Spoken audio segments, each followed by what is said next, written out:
बिस्मिल्लाहिर्रहमानिर्रहीम। 10th class exercise 2.3 question number 4 start करेंगे। Find p if number 1 the roots of the equation x square minus x plus p square is equal to 0 differ by unity. ठीक है, तो सबसे पहले हम let alpha minus 1 be the roots of the given equation, हम ये late कर लेंगे सबसे पहले। और देन हमें पता है माइनस बी ओवर ए। ठीक है, एक रूट अल्फ़ा है, एक अल्फ़ा माइनस 1 है, तो बीटा की जगह अल्फ़ा प्लस बीटा की जगह alpha plus alpha minus 1 which is equal to minus b over a. अब इक्वेशन को देखते हैं, यहाँ बी होता है, ये ए होता है, ये बी और ये सी होता है। तो कोएफिशिएंट ऑफ एक्स स्क्वायर 1 है, तो कोएफिशिएंट ऑफ बी यानी जो कि कोएफिशिएंट ऑफ एक्स जो कि बी होता है वो माइनस 1 है, तो माइनस यहाँ पे माइनस 1 ओवर और एक्स स्क्वायर का कोएफिशिएंट ए 1 है तो प्लस 1 हो गया। ठीक है, तो ये हमारे पास हो गया alpha plus alpha minus 1 is equal to 1, यानी 2 alpha is equal to 1 plus 1, यानी 2 अल्फ़ा इज़ इक्वल टू 2।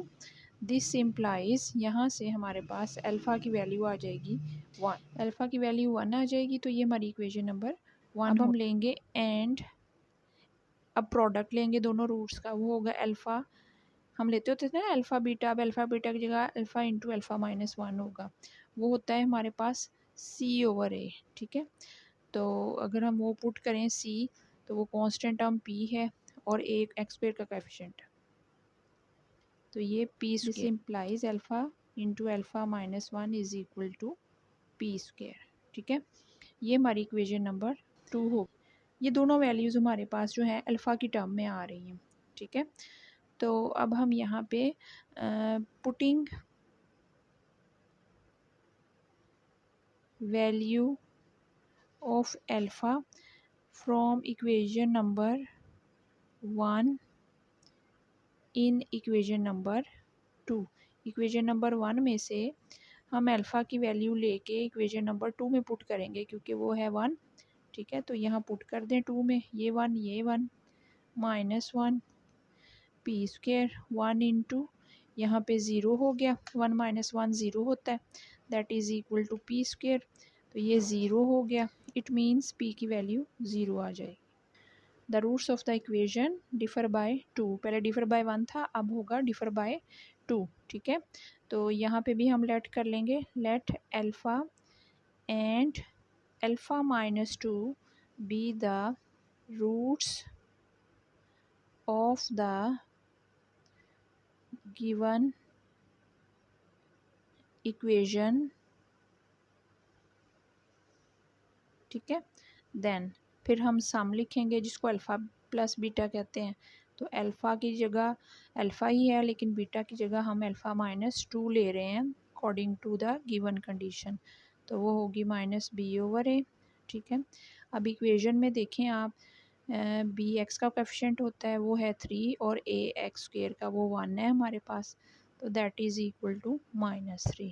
ठीक है, तो हम कह सकते हैं कि alpha plus alpha minus 2 is equal to minus 3, 2 alpha is equal to minus 3 plus 2, 2 alpha is equal to minus 1, this implies alpha is equal to minus 1/2।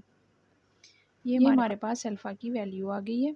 अब एंड के बाद हम प्रोडक्ट लेंगे जो कि दोनों रूट्स का होता है, तो बीटा की जगह अब हम अल्फ़ा बीटा की जगह अल्फ़ा इंटू अल्फ़ा माइनस 2 लेंगे, दैट इज़ सी ओवर ए।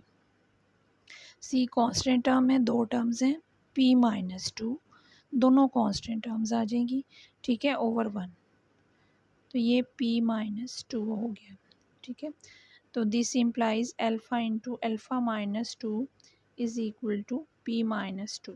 ठीक है, ये हमारे पास इक्वेशन नंबर 1 होगी और इसको हम इक्वेशन नंबर 2 कह लेते हैं।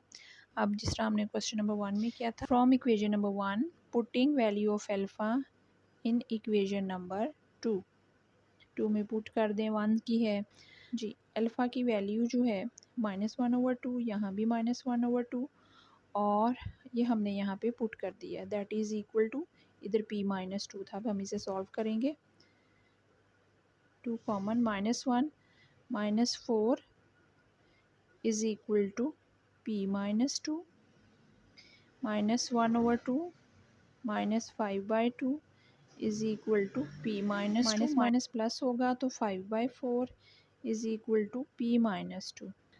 अब ये -2 अगर मैं इस साइड पे ले आऊँ देन पी, इसके नीचे 1 लगा दें, इसे सॉल्व कर लें। 5 + 8/4 that is equal to P, that इज़ 13/4 इज़ इक्वल टू पी। इसको फर्दर यहाँ सॉल्व कर लेते हैं। This implies p is equal to 13/4 which is the required result.